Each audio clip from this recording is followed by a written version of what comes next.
What up, Jay? What's up? How you I been? love that you said what's up. That's great.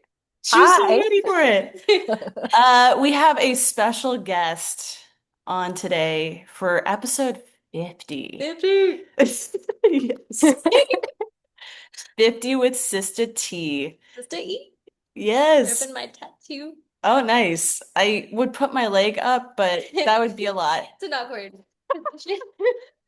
Um, for reference, her and I got tattoos together. Oh, cute. She went with me to settle in for grad school in Yeah. California. Like she Oh, drove nice. with me.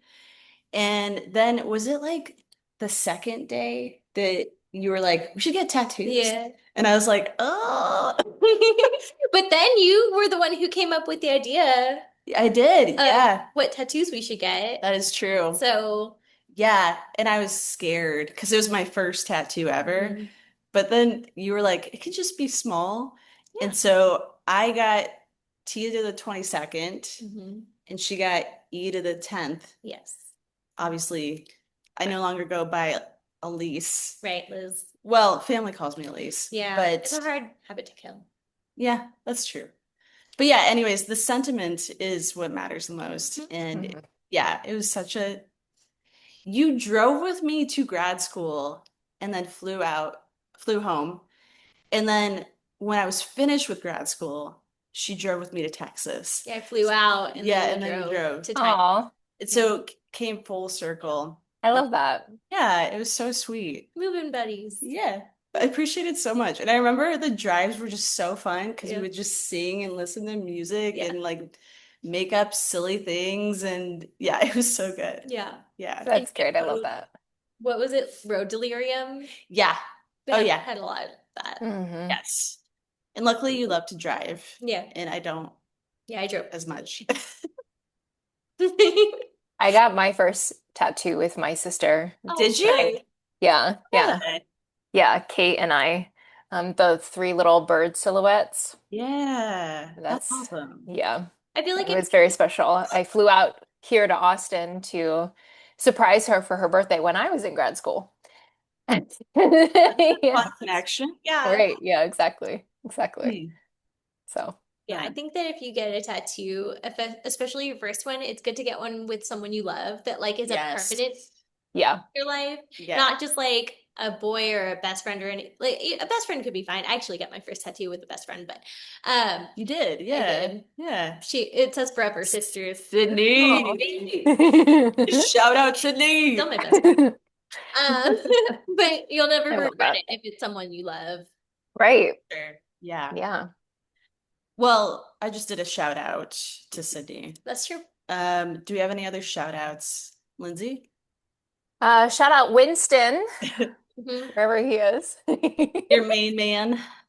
Yeah, he I was so annoyed with him yesterday, but like the sentiment is like I just keep thinking I was so not feeling well, and he just was in full on protector mode. Every little noise that he heard outside, he would just go off and bark. And I'm like, you're very cute, but I need you to stop. Yeah.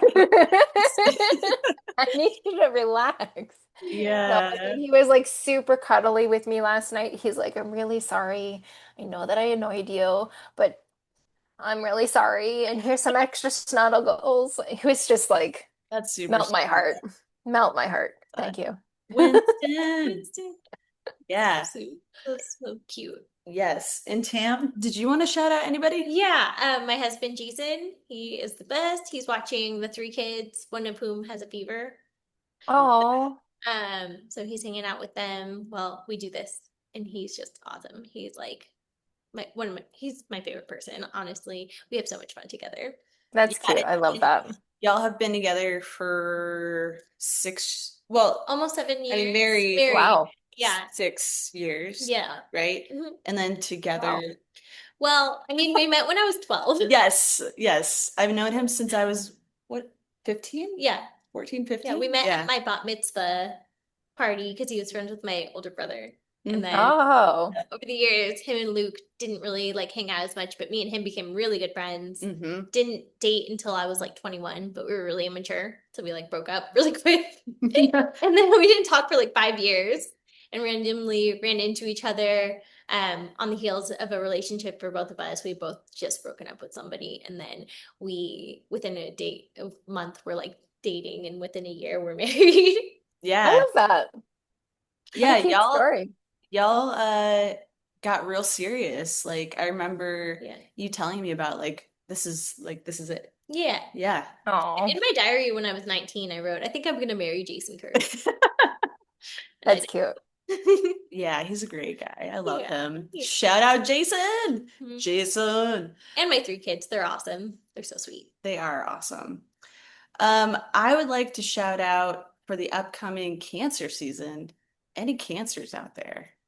Because Gemini is about to close out with a new moon, which is amplifying really people stepping into new belief systems, which Hmm. is kind of nice because it coincides with what we're going to be talking about. Mhm. Yeah. I'm like, who do I know that's a Cancer? Hmm. Jareen, she's a Cancer. Hmm. Stephanie is a Cancer. I don't know if she watches the podcast, but shout out Stephanie. Anybody else? I don't think we have any cancers in our family that's like close to us. No. Oh, speaking of, okay, Tam's big three. I'm just Hmm. gonna shout that out. Big three? Big three in astrology. So your Oh. sun, moon, and rising. Mm-hmm. Sagittarius sun, Mm-hmm. love Hmm. that. Sagittarius moon, love that. Pisces rising. So she's got Oh. lots of fire Hmm. and some water, which is so you. Yeah, Yes. Wow. Yeah. that actually tracks. Doesn't it track? Hmm. And did you know that Sagittarius, so the house that Sagittarius rules is the house of belief systems? Oh, Yeah. interesting. Yeah. I'm very interested in belief systems. I know you are. It's also about travel, adventure, not just travel physically, but also internally. Okay. Then you have Pisces, which is the cosmic like embodiment of all the zodiac signs. It embodies all the wisdom of everything.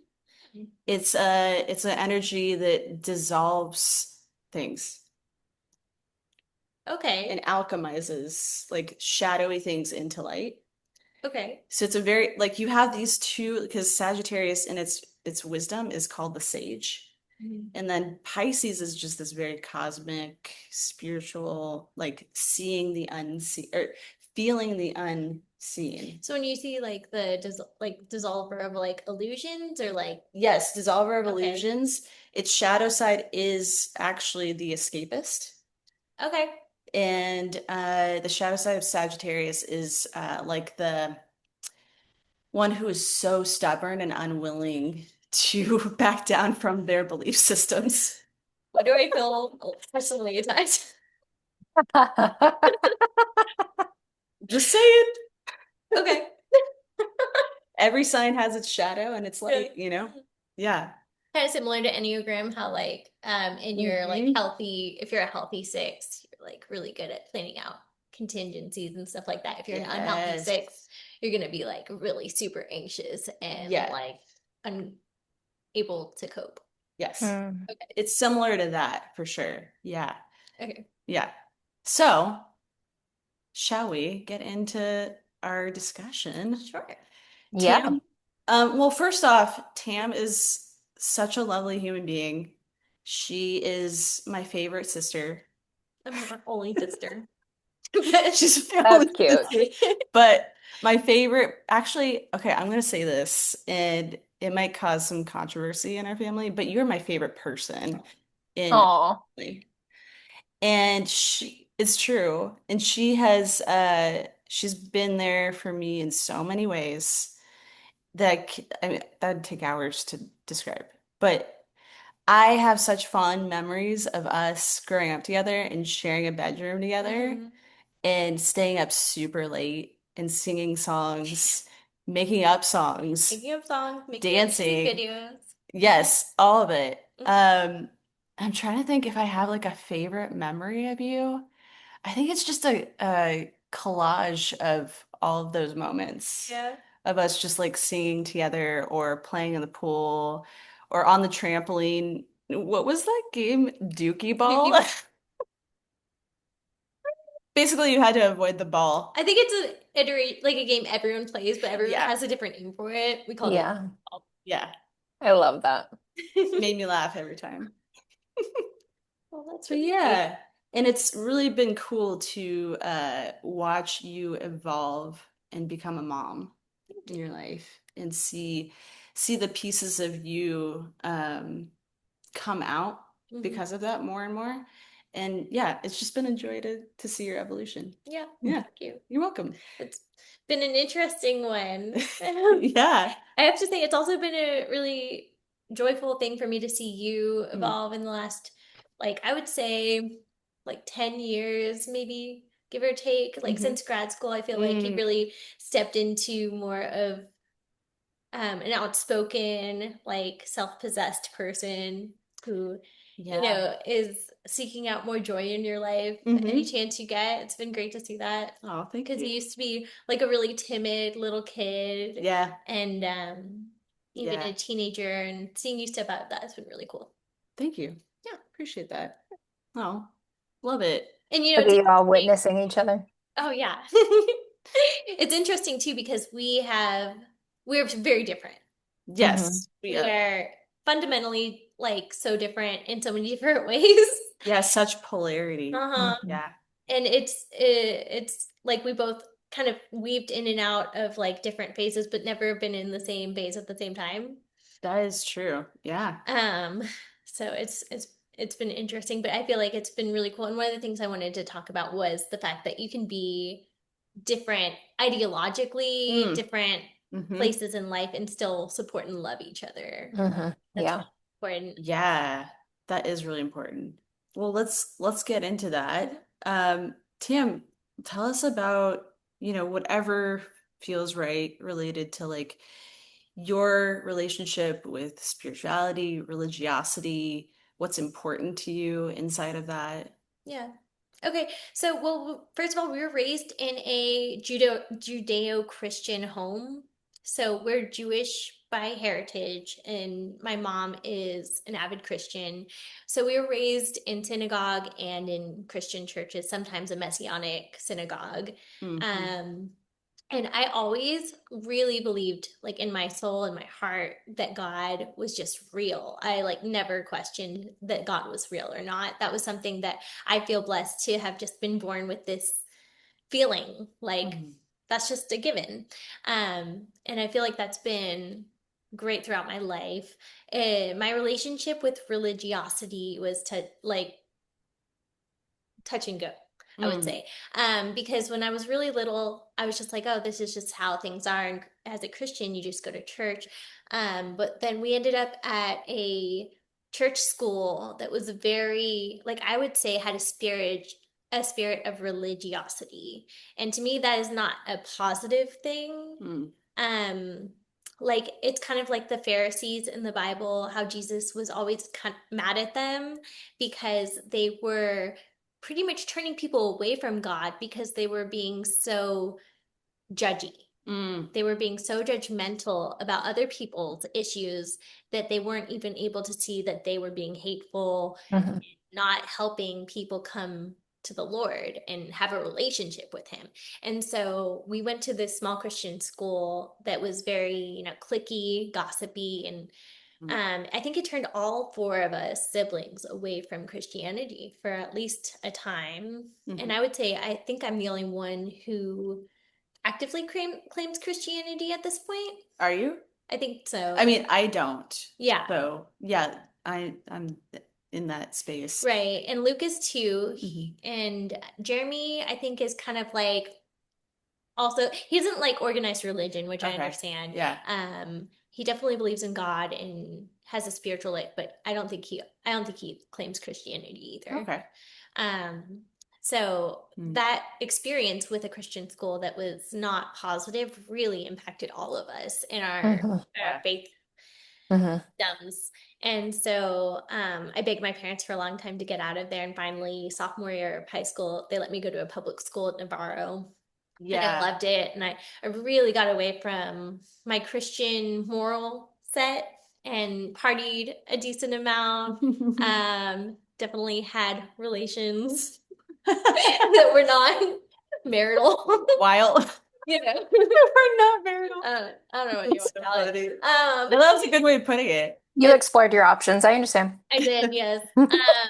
And I think that that time taught me a lot. I also experienced a lot of guilt during that time, though, because I Mm. had these morals innate in me that were built from such a young age that Yeah. conflicted with that. Hmm. So it did create some tumultuous situations for me emotionally, and Mm. I stayed away from my faith. Probably like I always continued to believe in God. That wasn't a thing, but I got to this intellectual point where I was like, I don't think I need to believe in Jesus because I mean, whether it was the Son of God or not, I can just live by those rules because they're good rules, like be kind to one another, loving and Mhm. tenderhearted, and like the Christian mentality without having to believe in Jesus. And so that was my working spirituality for a long time until probably like 7-ish years ago. Um, and Mhm. that's when I was in a relationship with somebody and I just kept feeling this tug of like wanting to explore my Christianity again. Hmm. And the person I was dating at the time was very much agnostic, if not atheist. And he was like, I Hmm. don't think you need to believe in God in order to be a good person, which I think can be true. Mhm. You can get your moral code from social dynamics and from a lot of different places without religion and still be a good person.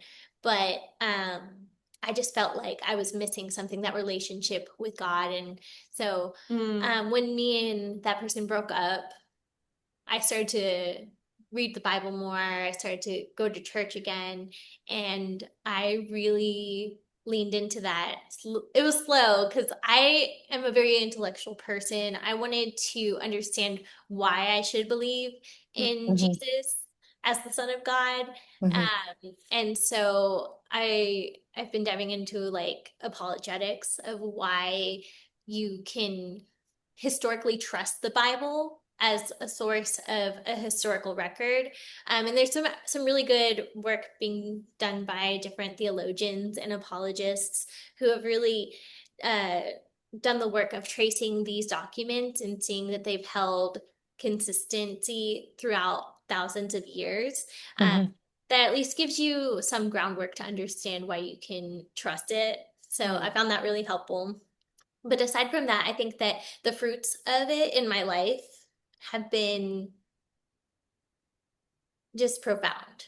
Mm. They Christianity, having a relationship with Jesus, having a relationship where I like have someone and something to go to, like going into the word and bouncing my ideas off of that and seeing how it plays out when I change my actions according to what Jesus said. I feel like that has been so fruitful in my life, Mm. not just in not just internally, but with my relationships. I feel like I'm a better friend now. I'm a better sister. I'm a better wife. I'm a better Mm. mother. So it's interesting because what I'm hearing, and correct me if I'm wrong, it's almost like you're you're more spiritual than religious, Yes. but you take the approach of allowing or choosing the Bible to guide you in the sense of like navigate like a compass for your life. Yes. Would that be a good description? Yeah, I see it as a way to look at the character of God. Like, if you read the Bible and you see how he deals with the people that he makes a covenant with, you know, all throughout the Old Testament, there's a consistent story of people. Like, one of the first commandments he gave was that you shouldn't worship other gods beside me. And his people continually did that. Like, Mm-hmm. it's so interesting. Throughout the Old Testament, the Israelites inevitably fall into worshiping Baal and like Asherah, and they're worshiping other deities, and God is hurt by this and he's angered by this, but he's always willing to forgive it. Mm. And like his forgiving character is so like it's so beautiful. Mm-hmm. And then also, like, there's this, you read through the Levitical laws and through Numbers and Deuteronomy, and you see that God is a God of order. The way that we do things matters. And so you just learn about God's character and what his example of what would lead a, a what would lead us to a good life is. Mm. Um, and so I just find the Bible a really great resource to model my own life after. Like, I want to model that character of God in any way that I can. And it's been really fruitful. Like, when I'm more ordered, Mm. my life is better, my kids' lives are better, my husband's life is better. Mm-hmm. When I'm more forgiving, I feel better inside. The people around me benefit from it. The character of God for me has been like so powerful, just like learning Mm. about that. That's awesome. So I don't think that I don't like the religiosity, because Yeah. that is like when people build a system out of what God told them, and then they think that they have a right to exact justice on it, Mm-hmm. when justice is not ours, it's God's. Like, our job is to love each other Mm. and to be kind to one another. And being in relationship with God, I believe, is the only thing that is actually going to change people's hearts. I'm not going to change someone's heart by trying to convict them on something that I think they're doing wrong. That's just Right. not how it works. It has to come from within, in your relationship with how you think you sit in the universe and between you and God, whatever you want to call that. Some people call that the universe, but people talk about it different ways. But I think that that is the only thing that actually can change your heart. I don't think a person can. Yeah. Um, this is really cool to hear because I don't know if I've heard you fully expand on this more recently. And so like there's some like connections like there's some similarities in what I believe and what you're speaking. And I guess I'm a little surprised. Yeah. But the piece of like, I mean, I think that so you have the Bible guiding you in that way. Mhm. And for me, it's more of like, it's so funny because I'm always going to think about astrology. Yeah. Like her seventh house is in Virgo. Seventh house is our shadow side. It's like our hidden strengths live in there. Okay.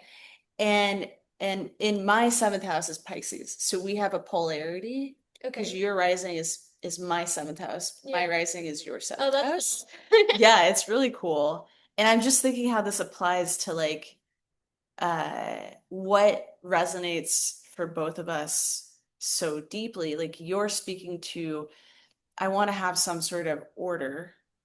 And you found that in your relationship with God inside of the text in the Bible. Mhm. And I I don't want order. Like I want flow. What do you call it that?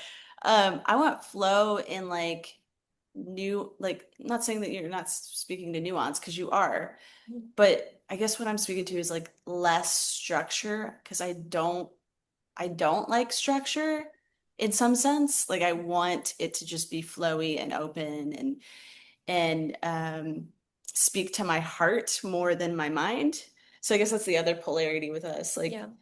I mean, growing up in our family, it was very intellectualized and it didn't resonate with me. Like I had like it was not second nature to do that. Like I really had to work hard to be intellectual with everybody. I am intellectual and smart, but Yeah. like it just didn't there's something about our family that was really hard for me to like connect with people Well, and they're not like emotionally intelligent. well exactly. And I'm so emotionally oriented. I Yeah. mean, you know this about me. Mhm.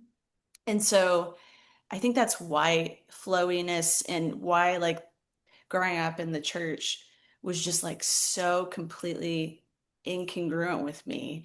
Yeah. Like you spoke to, like the legalism of it, Mhm. the rigidity, And the hypocrisy, the saying one hypocrisy. thing and acting emotionally another way. Yes, Yeah. like it just felt so like it didn't speak to my heart in a lot of ways. And so it's interesting to hear you speak to this order, but also there's this openness that I hear in what you're saying too, that it's not this rigidity and this legalism. It's more of like it combines the flowy with the structure. That's what I'm seeing. Yeah, I mean, I think ultimately it comes down to your own relationship. Yes, and And that specifically, yes, yeah, that being the it most important it can thing. you can't follow like and Jesus, that's like the beauty of Jesus's message when he comes into the picture after the Old Testament, the start of the New Testament. He's talking about how you couldn't follow all the rules that were set before you if you tried. Everybody is going to fall Mm, short eventually. And so, really, the only way is to have a relationship with me. It's so that you can have this like direct connection to mm, me and to God mm. instead of trying to legalize your way into heaven. Yeah. Like, that's just not possible. People are valuable. But if you're in relationship with somebody, you can repair, Yes. you can work through the challenges and the downfalls that you have and be better for them and grow from them. Yeah. Yeah, So I love for that. me, That like that, resonates. yeah, and that's like this over, I mean, because in my theology, in my moral and theological view of it, like God is omnipotent, omnipresent, right? He's outside of time space. Hmm. So he set the end from the beginning. Hmm. He knew that people were going to be imperfect if he created us. And so he knew that he would have to have it a way to be in relationship with us in order for us to grow and to become more one with him. Mm. And so he set the end from the beginning. He knew he was going to send his son to make a way for us to have that direct relationship with him. He knew he would have to come down to us, meet us in our personhood Mm. in order for us to be able to grow towards him. It's a Yeah. reaching out from both ends. Yeah. That's really cool. Lindsay, did you have anything you wanted to say or questions or like let's get you in Oh on yeah. Yeah, like you, I grew up knowing that God existed. Like serious connection to spirit, serious just like would cry myself to sleep because I couldn't give God a hug. Like just Yeah. like so in love with God that I was Yeah. like, yeah, exactly. Exactly. And I grew up going to a Christian church. We were Presbyterian, and so we went twice, sometimes three times a week, and it was a part of my existence. I got really frustrated when I noticed like the ceiling and I stopped learning. And I also got really frustrated knowing that my mom was a different person in church than she was at home. Mm. And so, combined with my own spiritual gifts, like that wasn't being nurtured. And then to hear like background noise about tarot readings and oracle card readings and astrology being bad or your intuition, my intuition, essentially, my connection to spirit was like witchcraft. And I was like, this is not, but this is God's gift to me. Why else would I be able to feel the energy of the space? Like that doesn't make any sense. So I left the church for a really long time. But now I go any church and I really like this sacred part of me turns on and I feel like I really connect into spirit and really connect into God and I maintain Christian prayers. It's just something that I say throughout the day, but I would say that my Christian practices have shifted Okay. as I am that I am. My artwork is right up here, and and that my computer's propped on all of my pranic healing books, Mm.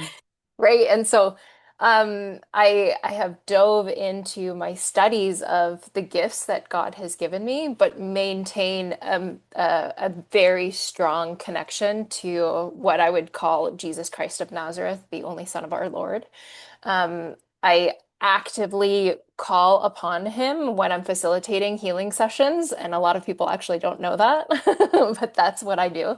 I wouldn't study pranic healing if I couldn't maintain my Christian beliefs. Um, What is prana? uh, Sorry. Yeah, describe pranic healing for people who don't Yeah. know. Great. Yeah. So pranic healing is the acknowledgement. Prana is life force energy. So what could I grab?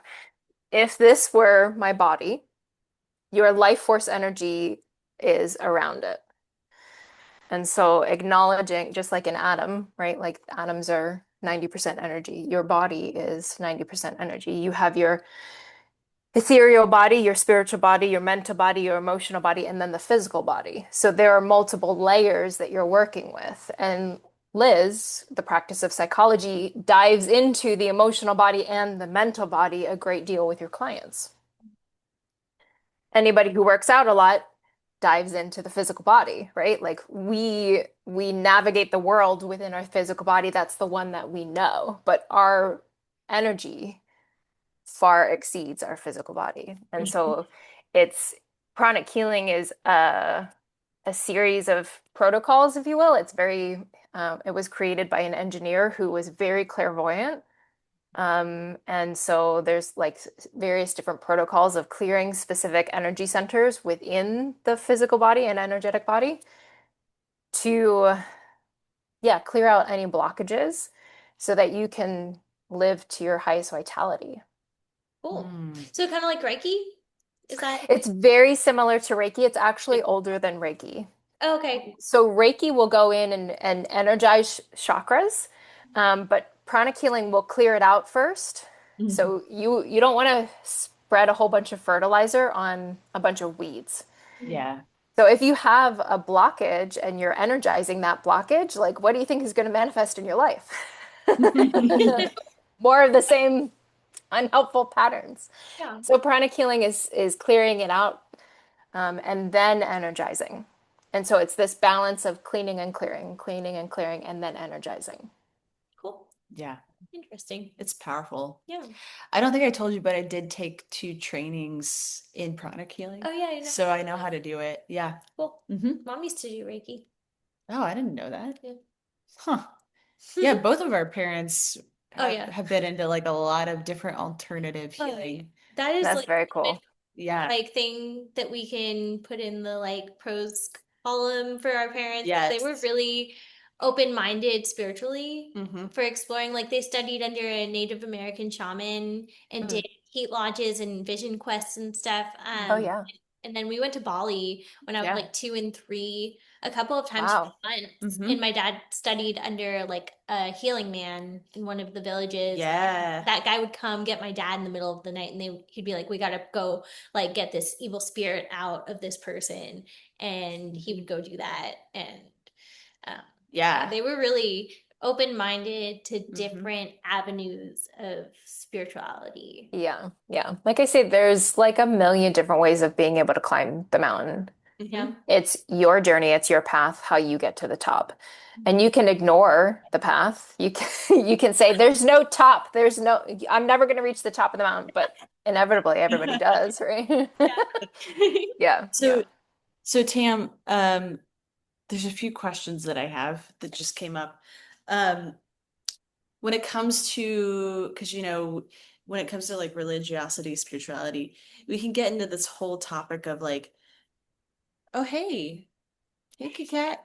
She's yelling. She's like, I want to be in this conversation.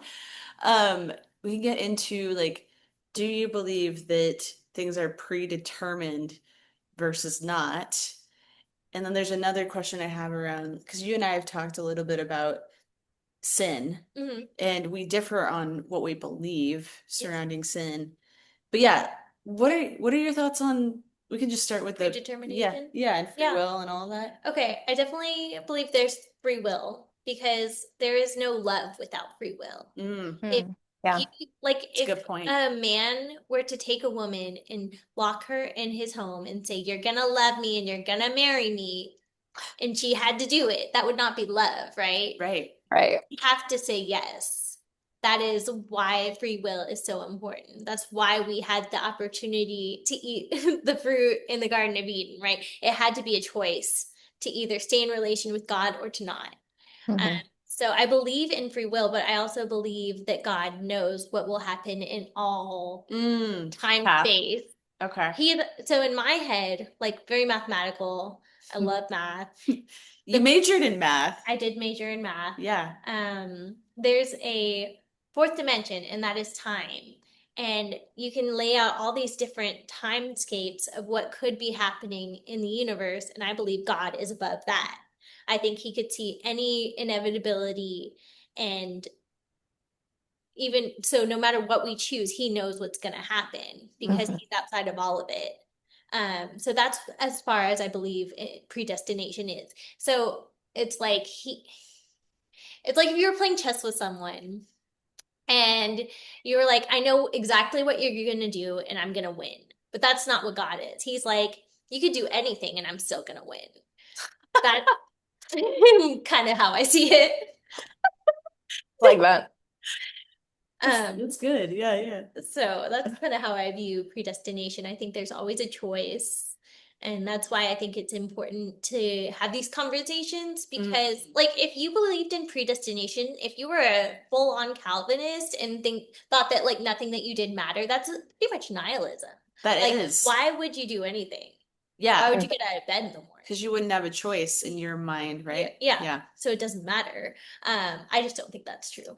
Yeah, I agree with that. I don't think that's true either. I think there's like so many different timelines that you can be on, Hmm. and you do have agency.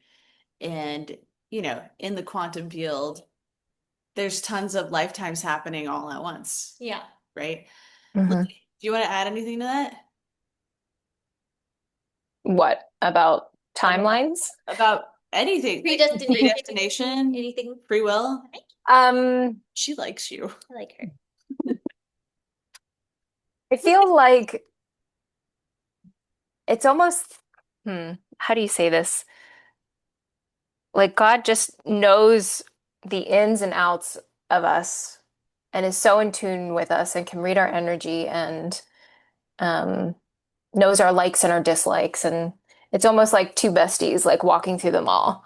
Like, and I grab the hot pink tank, and Liz is like, I knew you'd grab that, right? Like, You didn't of make her course do I'm it. gonna. You just knew she was gonna. Yeah, yeah. Right, exactly, exactly. I feel like that is like, oh, okay, like, yeah, Mm. like there's certain synchronicities that like God will create or encourage. Um, you talk about like divine archangels, the same thing. Like they're like an extension of God, helping you and assisting you and creating these fated encounters of like, oh no, you're kind of in line with that, and you're kind of in line with that. And so why not just like create an encounter for them, for these two people to meet, or for this collaboration to happen, or for this friendship to begin to blossom. That is how I view it, as a fated encounter. But also like because of soul contracts, like knowing that like, oh, okay, I always reference the number 13. I don't know why, but like, oh, okay, on line 13, you're destined to get in a car accident and like choose to move. And then, where you land, you'll suddenly meet all these people who you never knew that you were missing in your life, right? Like, so I can speak to that because that is something that I would believe is a fated encounter because I was on a path that um, uh, I was I was not going to blossom. I was on a path where I would have pigeonholed myself and I would have not been able to bloom to the extent that I have, now 6 years later. Um, that's what I would sort of like relate to it or piece together to it. Yeah.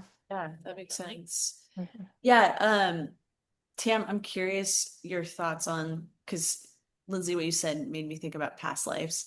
Mhm.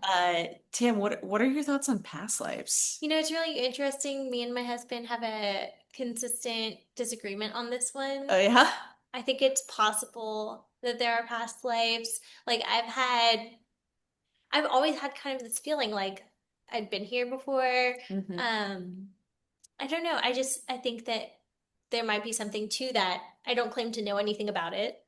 I don't claim to know how any of that would work, but Mhm. my husband is more of a word for word, like I'm going to interpret scripture literally. Mm. And there's a Bible verse, I forget where it's at, but it talks about how to each man is given one life or something like that. And so he's like, no, this is it. Oh, okay. Yeah, This yeah. is the one life that you get. It's important what you do with it. I still think it's important what you do with it. Yeah, for Mhm. sure. Mhm. But I think it's possible that there are past lives. I just don't know. I don't, that Bible verse in of itself is not enough for me. Like, because it could have been interpreted in different ways. I Right. think, maybe it's more that you should focus on this one life in front of you right now and Yeah, not worry about it the because metaphor of it it. doesn't Right. affect this life right now. You need to live this one. So that for me isn't enough to say like the Bible definitively says no. Mm, I just don't think so. Right. gotcha. For Yeah. me, that speaks to consciousness. We have this one life to live in this consciousness. Mhm. And to because I can't tell you how many times I was like, no, I've been here before. No, I know you. Yeah. Yeah, for And sure. the other person's like, no, we've never met. No, we've never met. And I'm like, Yeah. no, but I know you. When, But you feel right? so But familiar. right, you feel right, exactly. For sure. And so that has happened so many times. And now that I know what I know and I know how to investigate it and I know how to unravel those things, it's like, oh no, we have had Yeah. multiple different lifetimes, multiple different consciousness. And so when I hear Bible verses like that, it's like, no, I'm in this body, in this lifetime, experiencing life through these eyes, experiencing life through this consciousness. Like that's for this lifetime, however long that is. But time is not linear on the other side. And Right. Right. so That's true. I'm experiencing a timeline in a linear fashion now, but it Yeah. doesn't mean that, right, yeah. So things can get a little funky. And so when I hear Bible verses like that, I'm like, oh, okay, Yeah. probably consciousness. And I know that the translation has Oh, shifted Right. yeah. and certain words mean Can mean different things. multiple things in the original Aramaic and the original Right, Hebrew. Yeah, right, that's like one of the things that if you really want to be a student of the Bible, you have to go into like the original right, and like really contemplate and use your spiritual discernment. Like, what is this supposed to be actually telling me right now? And right, I also think that's what they mean by the living word, because I think that, you can go back to the Bible at different points in your life and get totally different things from one verse. Mm. Um, and I think that part of the the built-in part of that is that Hebrew has a lot of different interpretations for one word based on context. Mm. And so you have to take that into account. But I think that using that language that can be interpreted in so many different ways really lends itself to speaking to different people at different times. Yeah. That I makes sense. mean, even the initial translation of the Lord's Prayer and what it is now and how Mm. structured it is now. Mhm. Whereas before, like the initial translation into English is so fluid and so Right. expansive. And I'm sorry if you hear I Winston. would. And what it is now Oh is no, like, I think Zoom blocks that sound out. oh, very cool. Okay. Okay, thanks. Yeah. Good to know. Yeah. Yeah. This made me think about so like in the spiritual realm of things, like there's and I keep thinking about this, like the idea of, where souls come to earth to be humans. And then there's this tendency of humans to use a lot of different things to avoid pain in life. Oh, yeah. And so Hmm. there's the whole like spiritual, sorry, I have cat hair on my face from this cat walking around. Um, The spiritual bypassing. the spiritual bypassing, which can be very like convincing to be like, oh yeah, I'm just going to focus on the spiritual aspects of my life and not really Hmm. like pay attention to being human, Uh-huh. and which is like completely disconnective of your human experience. Uh-huh. So yeah, I'm curious, Tam, your thoughts on that. Anything that you would like to add to that? Yeah, I mean, it almost is like in this day and age, you can think about in a similar way, people think of themselves as an online presence and Mm, don't consider their body as much. Like that would Oh be yeah. different race comparison? generations, Yeah. like Oh use yeah. that a way of distracting them from their physical self and just thinking themselves as a mind on Hmm. the internet. Yeah. I think both are valuable. I mean, like even in the Bible, it talks about how you need to take care of yourself. It gives you advice on how to eat. You Mhm. Hmm. know, like it talks about being slothful as a problem, which we all know, like if you're not active, you're gonna be anxious because you build up physiological anxiety Yeah. that turns into psychological anxiety. Yes. So Yeah. That is very true. I Yeah. think that like She's really, my cat is like super into this yeah, she really conversation. She like loves she's it. vibing. She That's a loves really, it. really good comparison, Tam, like online presence versus actually in person. Yeah. And I mean, obviously, it's Hmm. so relevant to, because it's like we're a holistic being. Like, if we're Mhm. not attending to, which I think is very predominant in our world, it's getting better, it feels like, but we're so like left brain dominant, like logic dominant, that people have a really hard time actually just relating to each other Hmm. instead of being Yeah. task oriented, being relationally oriented. I come up against Yeah. that with my couples and couples therapy so often. Like they're so focused on the task and it completely diminishes their relationship. Yeah. Mm. Yeah, there's like these layers to what we're speaking to. Mhm. Yeah. Hmm. That's why I've had like a few different people ask me advice for like their marriages and stuff. Because I think it's because I'm blessed with I have such a good relationship with my husband. We are like truly like just really good friends. And we also think each other are hot. It's It's the great. best. Yeah. Um, I've That's awesome. had people ask advice like, how do you guys stay connected and stuff? And then one of the things that I always tell people the first thing they should do is like set aside cuddle time. Mm, Because if you don't start with the physical connection, it's really hard to build it from the psychological. But if you start Hmm. with the physical connection, you can actually build the psychological a lot easier. true. So if you're Yeah. cuddling, you're in proximity, your heart rates can sync up, your breath can sync up. There's something very physical about the connection that can then lead you to a more psychological connection. Yeah, Hmm. Hmm. I love Yeah. that. That's so important. That's one of the biggest things that I teach my clients Yeah. actually is like, let's pay attention to your nervous system and how Mhm. you're feeling with your person right now Yeah. and what's coming up for you on that physiological, emotional level. Yeah, good stuff. See, you could totally be a therapist. Well. You're like, nah, bro. I love like having those conversations with the people in my life that I care about. I don't think that I have the emotional bandwidth to outsource that to other people and Yeah, still maintain the level that I want in my own life. that's totally Smart. reasonable. Yeah, Hmm. and Smart. legitimate. Yeah, You gotta kind of decide if you're able to do that or not. Hmm. Hmm. true. That is a big one. Yeah. Um, anything else related to spiritual bypassing, or shall we move on to the next? To touch back with the past lives is that I have heard people say, "Oh, I'll just do it next lifetime." Oh, yeah.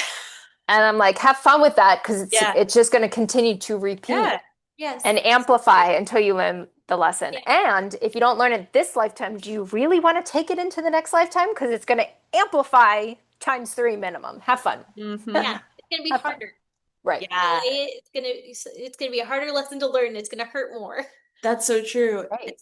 It's something that I've noticed in working with clients is some clients who are very like tend to be very spiritually oriented, they end up actually using that as a dissociation. So Yeah. they'll like go into this whole like, well, God this, God that, and not to diminish their relationship with God at all. However, they're not consciously recognizing that they're going into dissociation Yeah. Yeah. and putting it on the spiritual, like the Hmm. spiritual, what they think is happening, Hmm. Hmm. and then removing themselves and also victimizing themselves and Right. claiming their agency in the process. Yes. So it can get Right. pretty dicey if you're Yeah. not, like, I'll have to point it out to people, Yeah. Hmm. and they're like, it's really like scary for people, especially when they use spirituality in that way. Yeah. Right. Right. When I was married, I was in the pattern of, oh, I can see that like this past life lesson is really coming up and he's just working through it. But instead, what was being asked of me is to challenge him in it. And Mm, instead, I was just enabling. Right. And so right. just because I can see doesn't mean that I still didn't have my own pattern to unravel too, right? Like it was an opportunity Exactly. for the both of us to challenge each other and grow from that. But instead, I just like, yeah, I backed off and I just enabled. Yeah. Right. Yeah. It's so easy, especially in this culture, in this day and age. It's like you do you. You like, Right. I don't want to Hmm. infringe upon your self-autonomy. Yeah. Right. But like to be in relationship with someone, that means that you're building something together, that there's Right. responsibility on both sides to keep each Yes. other accountable in a loving way. It's not like you're Right. supposed to be like, hey, you're doing this wrong. It's like, hey, I don't think that this behavior is serving you right now. How Hmm. can I help Hmm. you change this behavior? Yeah. Like, Right. Or this does not speak to the goals that you just spoke of. yes, Right. like Like you know, yeah, right. Like, yeah, it should be truth, a partnership. yes, and it like the nice thing is not always the kind thing. Like sometimes you have Right. to tell somebody a hard truth if you really love them. It is the Right. most respectful thing that you can do because it's kind of like condescending to not tell someone the truth and because Yeah. you don't think that they can handle it. Yes. It totally It's not is. No, helpful for yeah, anybody. I thoroughly agree with that. It doesn't make you think better of that person. It doesn't make that person feel like you're being genuine with them because whether Right. you like it or not, if you think something negatively about someone and you're with them a lot, they're gonna know that there's some Oh, negativity. yeah. Hmm. Yes, Hmm. that is so Hmm. true. So if you don't speak the truth of why that's there, they're gonna make their assumptions about why it's there, and it's gonna create this like dark spot in your Hmm. relationship. Hmm. That is so But true. you can speak the truth with kindness. Yes, and You Totally. love. can, yeah, absolutely. Yeah. Yeah.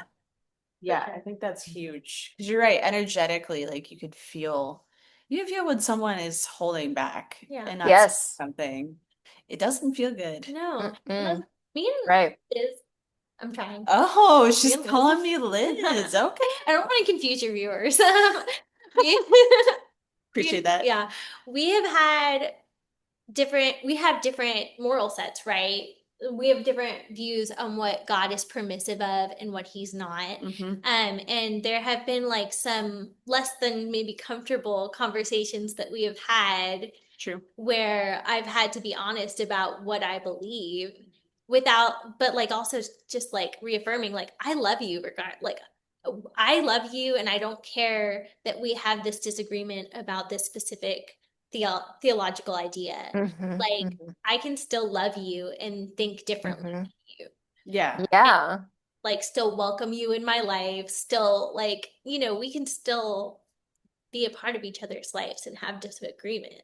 Yeah. But I'm not going to be dishonest about what I think because you would know it, whether Hmm. like I acted that way or not. Like I feel like people just sense when you're being dishonest with them. Hmm. Hmm.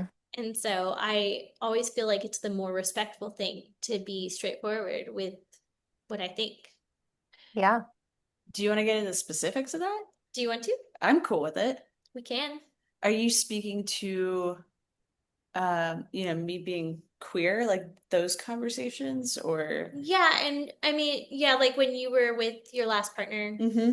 and you were like, do you fully support Yeah. me and this person being Hmm. together? Right. And I had to just say that, like, I believe that God made a design for us and that He wants what's best for us. And my only concern is that it might not be what's best for you. But regardless of what I think about that, like you are welcome in my life. That person is welcome in my life. Like they came over to dinner for New Yeah. Year's the next like 2 days after that, I think. Yeah, it was after Um, that. and like I love you, and it's okay if we disagree on that. Yeah, for sure. Yeah, there has been some good uncomfortable conversations about that.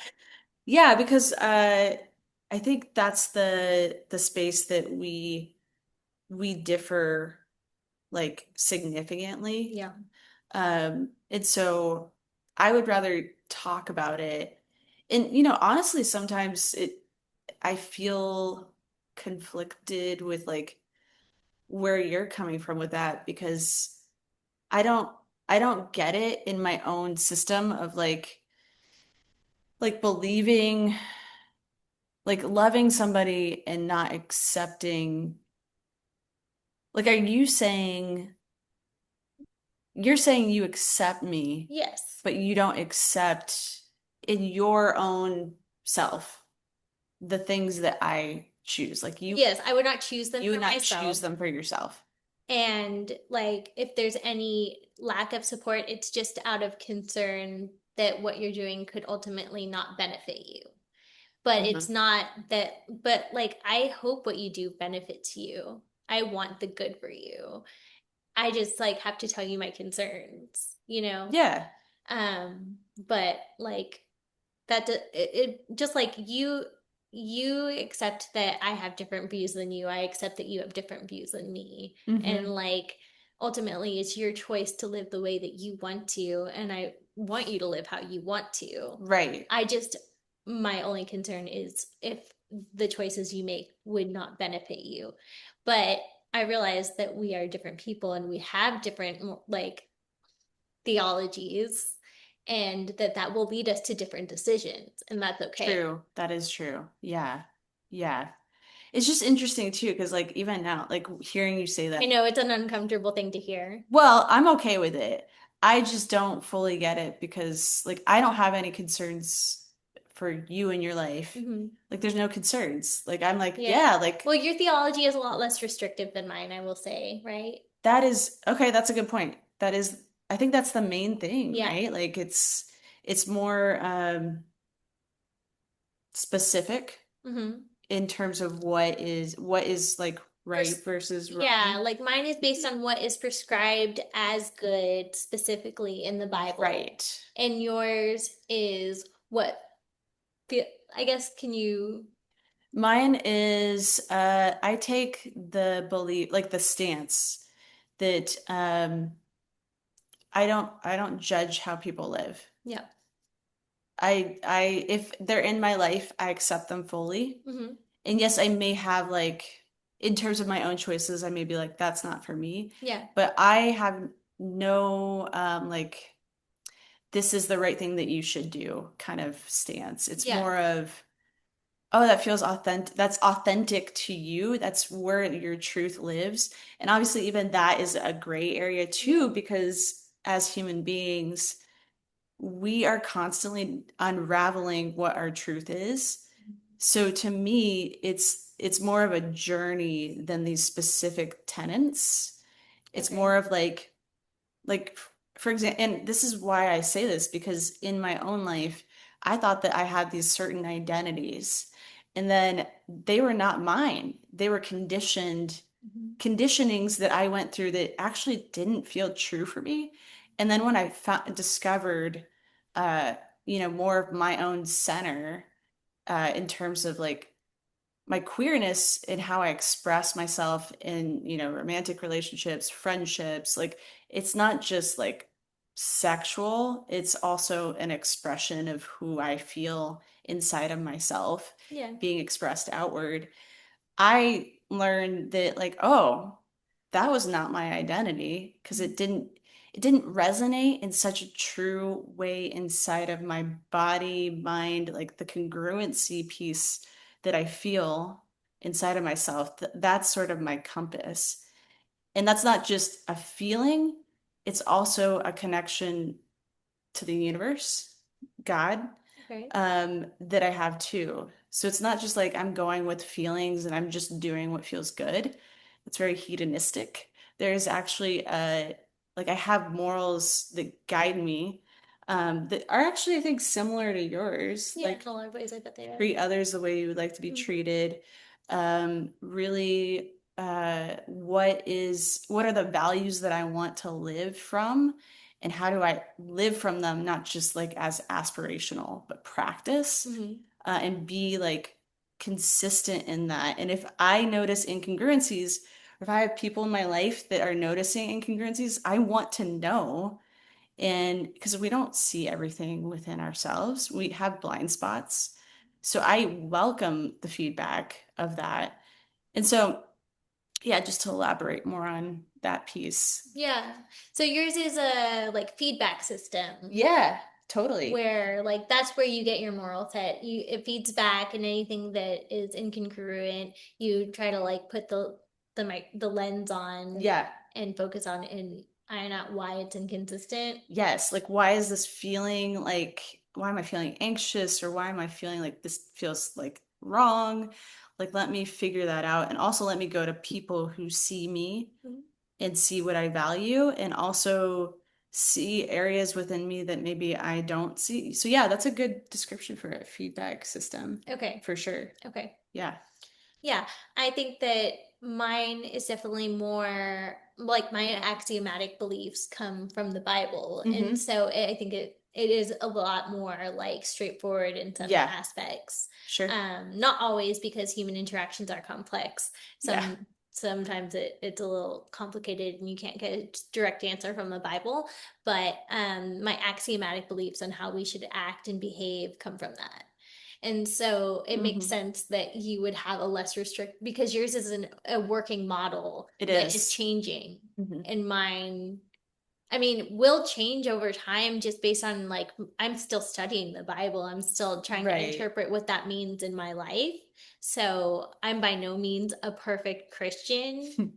I'm still growing, learning every day. No such thing. No such thing as a perfect Christian. Anyone who says that is like Yeah. lying so Yeah. bad to themselves or to you. Yeah. But I just think that like I really I appreciate I haven't found any moral inconsistencies in the Bible. And when I apply that model, Mm-hmm. those axiomatic beliefs to my life, it has been so fruitful Mm. that I'm persisting with it. And I feel this relationship with Jesus Mm-hmm. in my life growing and making me into the person, more of the person that I want to be, which is Yeah. why I believe in it so much. I don't think that you should follow something that's not giving you good fruits. Totally. I So, agree with that. you know, Yeah, that's really cool. And I feel the same way, like the way that this working model, which the working model underlying has these very steady values within it. So yeah, I think it's just like we're speaking about different approaches, mhm. different ways that we relate to what we believe in, but there's some like elements that are similar, Yeah. themes that are similar for sure. Yeah. I think both of us try to be kind, empathetic, Mm-hmm. loving individuals. Yeah, And I think if honest. that's where you're aiming from, it's not going to be bad. For sure. You know, Yeah. we're just different people and we have different views on, Hmm. and also like we have different minds and different bodies, and True. like we're going to come to some different conclusions. Definitely. And that's why we're like, I think the spirit of religiosity is so unhelpful, Yeah. right? Because it's like if you don't believe what I think that this script says, then you're wrong. Mhm. And that's Yeah. just like so egotistical. It's Mm. Right. it really it has to you have to build that like internal working knowledge of what you think the Bible says, and I Right. can't tell you what it says to you. Right. Yeah, that's a really good point. Yeah. Lindsay, did you have any thoughts? Yeah, on the other side, what box you check regards to who you coincide with romantically, like that doesn't matter. What matters is, did you treat people with kindness? Mm. Um, I think truly the biggest sin is to end life, because you're halting that individual from learning and experiencing, and you're halting that person from soul growth. Mm. Because we all signed up to incarnate here to grow. And this earth plane is really intense. And so like there's like a long line to even sign up to get here, right? Like Yeah. so um uh it's interesting because to me it's about a masculine feminine dynamic Mm. of who embodies what, and then coming together and having that polarity. Mm. But masculine feminine dynamic could be that polarity within a same-sex couple. And it's all about, are you pushing each other or growing or challenging each other or Mm. encouraging each other to truly fully embody your highest vitality? Are you going, cool, line soul contract, line one, check. Line two, check. Line three, right? Like that's how I'm like, that's how I kind of like see it. That's how it resonates with me. But I mean, I feel like I'm sort of cheating here because I've sort of touched the other side, and so I'm like, that doesn't matter. But I also like I hold space and respect this dynamic and this conversation, even in witnessing it. Like it's such a healthy Oh conversation. yeah, I It's love it. so beautiful to witness. So thank you for being so open about it and sharing all that. Yeah, well, that's Yeah. what I appreciate Yeah. about Tam and I. Like, her and I have developed this relationship where even if we have differences, like the love is Yeah. always flowing. For sure. That doesn't leave ever. And I think Right. that speaks to both her and I, how we've like grown as people, because to be fully transparent, inside of our family dynamic, we didn't learn that in our Yeah. family. There's a lot Right. of, Right. fear, and fear like bred people talking behind other people's Mm. backs, Yeah. and there's still love, but there was so much of these like defensive, fearful pieces in our family that Hmm. stopped all of us in some form from being open and vulnerable. And so, as Tam and I have grown up and become adults, it evolved. Like, I say she's my favorite because, like, her and I can have the most real conversations and Yeah. love each other and rapport, Yeah. you know? And that to me is love, to show up and Yeah. to have a difficult conversation of like, hey, like I'm gonna hold space for you. I can respectfully, truly, like there's no animosity in that word. Yeah. Can respectfully disagree, but just Yes. thank you for hearing me out and hearing my viewpoint. And thank you for like acknowledging that, yeah, like we're not gonna see eye to eye in this line, but like I'm gonna love you no matter what. You do you, Bo. Yes, exactly. Always Yeah. welcome in our, Yeah. yeah, like and that one of the things I think that we rebelled against our Yes. family in this aspect because Yeah. it's a very live dynamic, Yeah. Hmm. just Yeah. shying away from hard conversations, shying Oh away my from gosh. the truth. And it speaks to the level of your own security, of Mhm. your own belief system, and how you show up for yourselves. Like Totally. really, that's really what it is, because there have been so many opportunities where I've like have been wanting dialogue that Yeah. I'm witnessing, and the other person in my family, whoever fill in the blank, whoever it would be or is or whatever, they were unable to meet themselves at a deeper level. And so, therefore, we're showing up with such a level of insecurity and holding and hiding themselves. Yeah. And so, me on the other side, I'm witnessing in that, and I'm like, okay, you're just not ready. And that's fine. Yep. Like, I don't want you to necessarily believe what I believe. I speak with Right. a heightened level of passion, that's for Yeah. sure. Leo, sorry.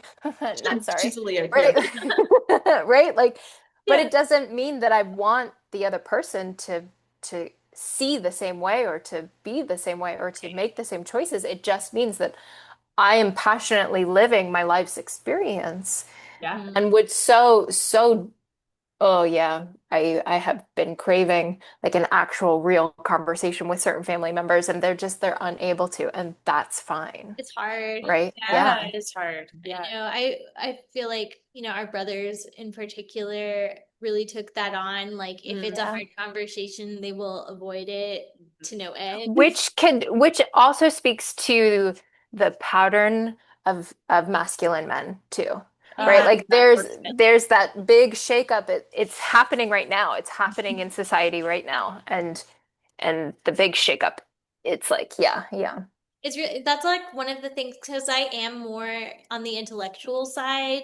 Like Mhm. the rest of my family, I tend that way. But Mhm. I think that because I am a woman as well, mm, I can Right.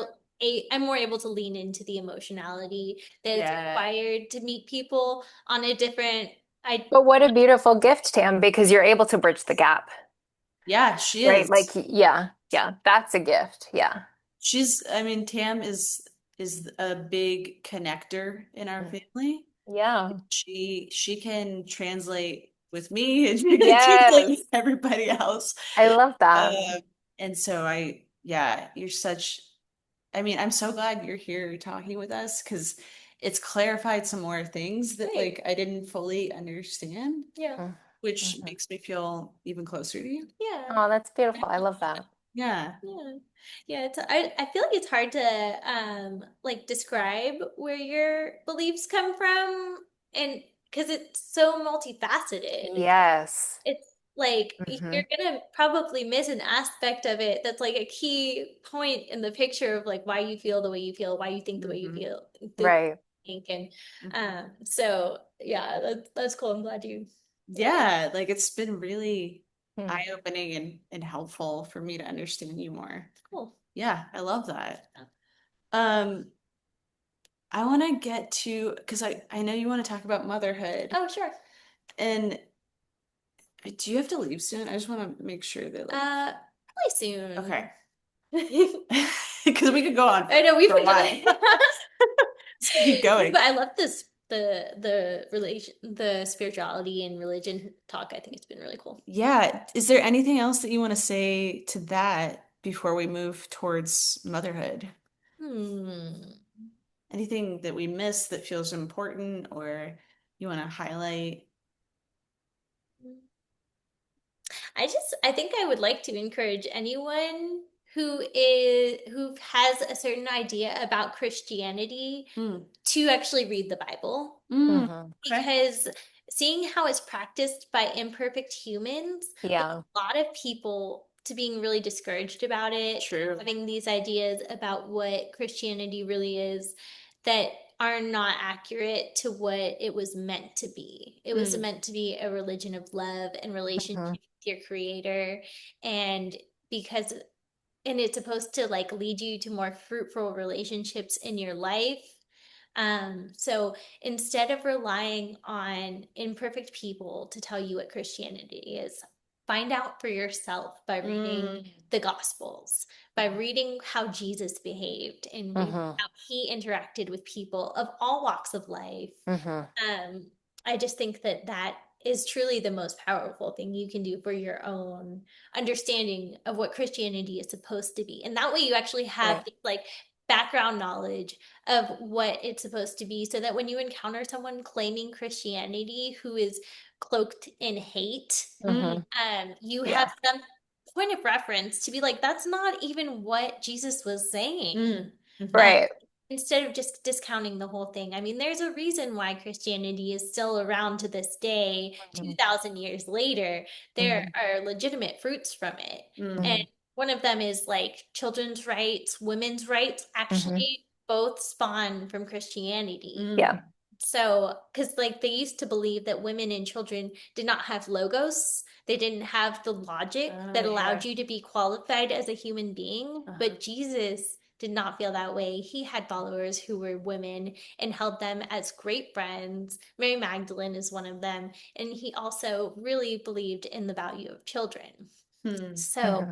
I just think that when you follow the true words of Jesus, it's so powerful in this world. Hmm. So, Beautiful. yeah. Dang. That was a solid speech. Oh, thank you. Love that. You're making me want to go read the Bible. Great. I haven't done that in years. We could do a Bible study. Oh, let's slow down a little bit. That's cute. You take one step at a time. Fair. That's cute. Um, I hear your passion, Tam. Hmm.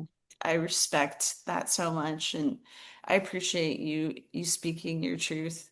I mean, Lindsay and I highly value that on the podcast and want to be a resource for people to come in and do that. So thank you for doing that. Yeah, you're welcome. Yeah. Thanks for having me. Yeah. Let's move on to motherhood. Okay. How has motherhood been, Tam? Oh, What tell us about like what you I don't know, anything that you want to tell us about what you've learned, highlights, what's challenging, how it's made you evolve. Like there's so many places we could yeah. go. I mean, I think that motherhood is like such a refinery for Mm, your own, like it holds up a mirror to you because your kids Hmm. mirror your behaviors, right? They totally. watch you like hawks and they do what you do. So Hmm. if you be yelling at them, they be yelling at you. You Yep. know, and it looks a lot more obvious when a little kid is yelling, like, oh, there's a problem. Yeah. Hmm. Yeah. And so they have really shown me some of my weakest points. And they've shown me how to grow in a lot of ways. It's been really good. Mm, I try not to yell at my kids. I fail sometimes, but I always apologize when I do it. Mm. And that's something that I think that this generation is getting a lot more right than past generations. mm. Hmm. Is I Yeah. don't remember our parents ever apologizing for yelling No. or anything. Oh my gosh, we did not learn how to apologize. No. Yeah. Oh, that made me Yeah. flashback to a memory. When I think it was when we were driving to grad school for me, Mhm. we were in a hotel room and I don't remember the content of what we were speaking to, but I remember I said something to you that was mean and you called it out and I remember like feeling this major resistance to apologize. And I look back on that and I'm like, oh my God, we did not learn how to apologize. And you were totally calling me out, rightfully so. But there was something in me that was just like, Ugh. no. Yeah. Mm. And so Yeah. yeah, that's so good that like you practice that If you with can your model kids. it to them. And I see the fruits of it already. Like I see Kai, I'll be like, Kai, that was not nice. And he's like, I'm sorry. I Mm, was just sad. Or like he actually has really taken those lessons to mm, heart. Which is amazing. yes. He has a profound sense of justice. I think all my kids do. I think they all do. And Yeah. so if I do not practice what I preach, they call me Mm. out on it, which is like Mm, really great and hard. yeah. I love that. I love that. Yeah. Like if I am being frustrated and like or mean, he's like, you don't have to talk to me like that. And I'm just Dang. like, you're right. I'm sorry. Oh, I was wow. I love really that. Yeah. frustrated. Yeah. Yeah, that's Um, huge. It's and huge. like it hurts to be called out by your kids, but it's really great because it softened my heart in a lot of ways that I Hmm. didn't know that I need softening. Yeah. Mm, Yeah. wow. Our That's parents big. were like kind of reactive and they would say like kind of curt things and we Hmm. were just like expect to just take it. There was never a conversation about it afterwards. Hmm. So you internalize that and then you end up doing it to your kids. Right. But you've already told them that they can't talk like that to each other. And so they say, "Hey, you shouldn't talk like that to me." Yeah, hold on. You need to do this too. And then I'm like, "You're right." Yeah. So part of motherhood is like you've there's been parts of you that have been exposed Yeah. and you've had to confront and face these areas within you that actually like would you say like just need more love and more like shifting into a different pattern through Yeah. love? Yes. Yeah, Well, because I think ultimately, like whether you like it or not, you see your kids as an extension of yourself. sure. And Hmm. so a lot of the times I've found that when I have been harsh with my kids, it's because I'm also being harsh with myself. Mm, And hmm. I am unforgiving of myself for shortcomings. Yeah. And then I do it to my kids, but that's not fair because they're little kids. And So it really shows you where you are being too harsh and Hmm. where you could soften up a bit. Hmm.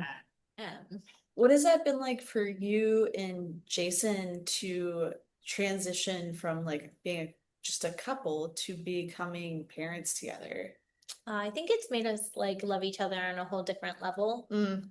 Um, because there's this little person who you literally made with your love. Yeah, yeah.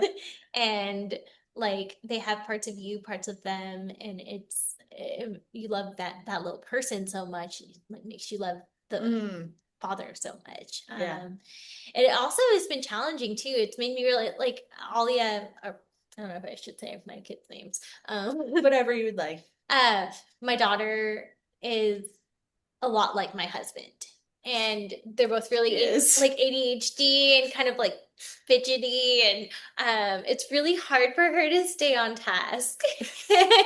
Neurodivergent. And it's like she's so funny. She makes me laugh more than anyone. She is She has like so funny. she has Amanda Bynes energy. She really does. It's like She really does. but That's it's great. challenging when you're trying to get that little Amanda Bynes to do like Hmm. something in Hmm. particular. Yeah. She's so goofy, yet she sees straight into your soul. Really does. That's what she does. That's So awesome. it's shown me like parts where I've gotten frustrated with Jason that I now get like frustrated with her. Where like, man, I should have more compassion for that because like they really Mm. cannot help it. Yeah. Um, so it's been good that way too. Also challenging. Yeah. Yeah, but it's and also Jason is just like an incredible dad. He's Yeah. so sweet and nurturing. Like he cuddles them so much. He reads so many books to them. He Plays with them plays all the with he time. teaches them things all the time. Like he's a phenomenal dad. So that has been wonderful to watch and made me love him more. Yeah. Oh, I love that. Yeah. Yeah, y'all are great together Oh. for sure. Hello. You're okay. Let's move that way. Um, if you traveled back in time and spoke to Tam, pre-mom, what what would you tell her? I would tell her, I know you really want to become a doctor because you think that you will be validated and fulfilled through that. I wanted to be a medical doctor. I was like applying for people when I got pregnant. Hmm. I know you really want to do that. I know you believe that you'll be a good doctor, but being a mom will be better for your soul. Mm, It'll grow you in ways that you can never imagine. It will open this emotional side to you that I was severely lacking at that point. mm. Um, and it it will make you realize how little you know in a great way. Oh, Yeah. I love that. Will grow with your kids every day, and Mm, it will be the most challenging and fulfilling thing that you've ever done. dang. What would she say to you? Younger you. Say, are you sure? I thought I was gonna put my kids in daycare. I love that so much. I just think about our family and how like um you really like went a different direction than I mean what our parents wanted you Yeah, to they do. were really mad when I like did not go to med school. Yeah, they were not happy. Wow. And like it's so beautiful to see you, choose the life that you want, not what they want you Yeah. to do. It's been great. Yeah, and I see what our brothers went through when they went to med school. Like both of Hmm. them physically like got wrecked. I mean, they're doing okay now. They're out of med Yeah, school, but it was hard on them it was physically really hard on them. and emotionally, and it aged them both, if I'm being honest. And Hmm. Yeah. A lot. they didn't try to find like spouses or anything um and until they were out, and then now both of them, like the oldest is 40 and he just got married this last year, and the other one is 36, and he is trying to figure out how to find someone or be with someone who he can be in a relationship with and have kids with. They both really want kids.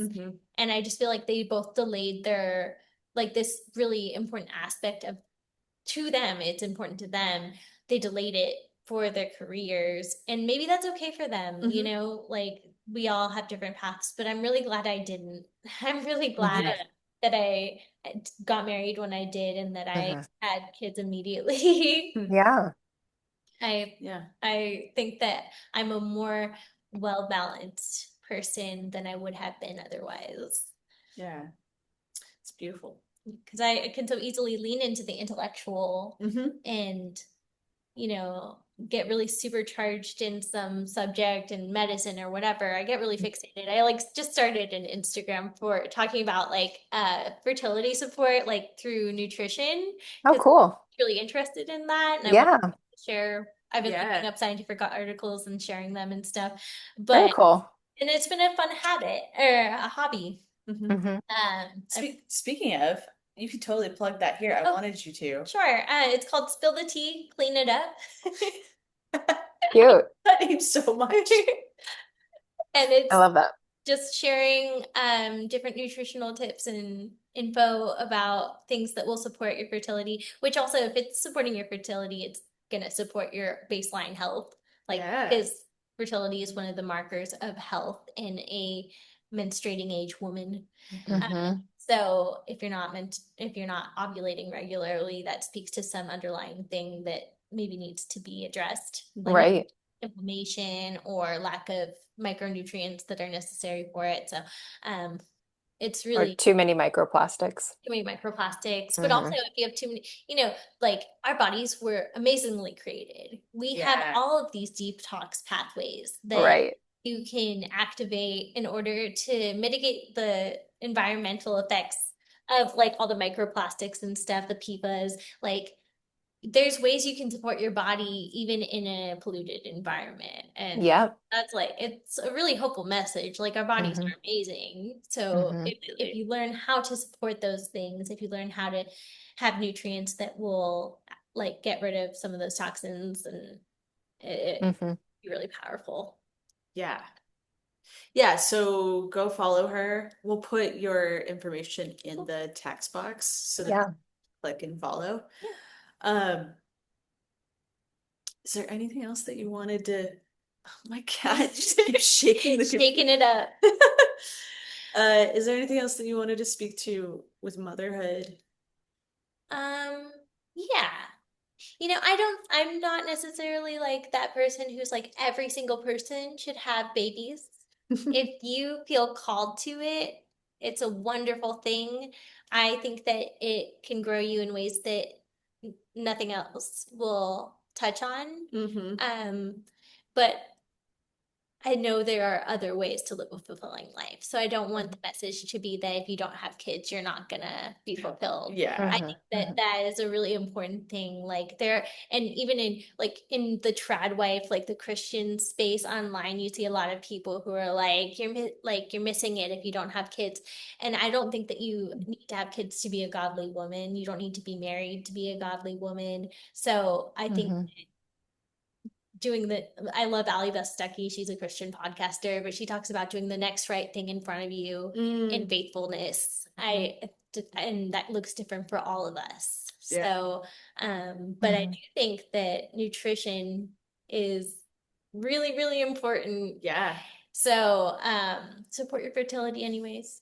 Yes. And get some cool info on her Spill the Tea, Clean It Up. Did I get it right? Yeah. Okay. Instagram page. Yeah.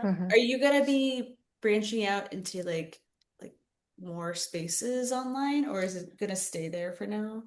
Probably stay there. I was thinking about starting a TikTok. I don't know. Okay. I've never actually tried TikTok. I don't understand it. I'm a millennial. I could teach you. Old. I feel like having kids aged me. I'm like a grandma now. It's fine. That's hilarious.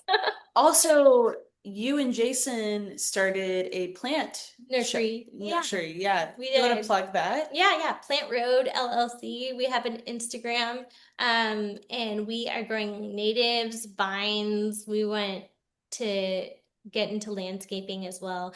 But if anyone has anything in particular that they want us to grow, we are open to recommendations. But we have a lot of natives that are really beautiful, and not just adaptives. Adaptives are one plants that can grow in this climate really well, but they tend to be invasive because they grow really well. They're not from here.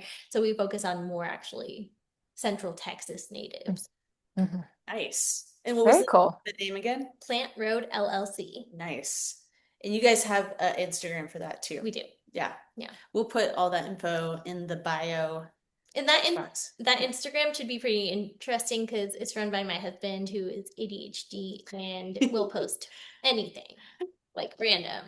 I love it. So it'll be entertaining. He's a very creative person. He is. Yes. He's fun. That's great.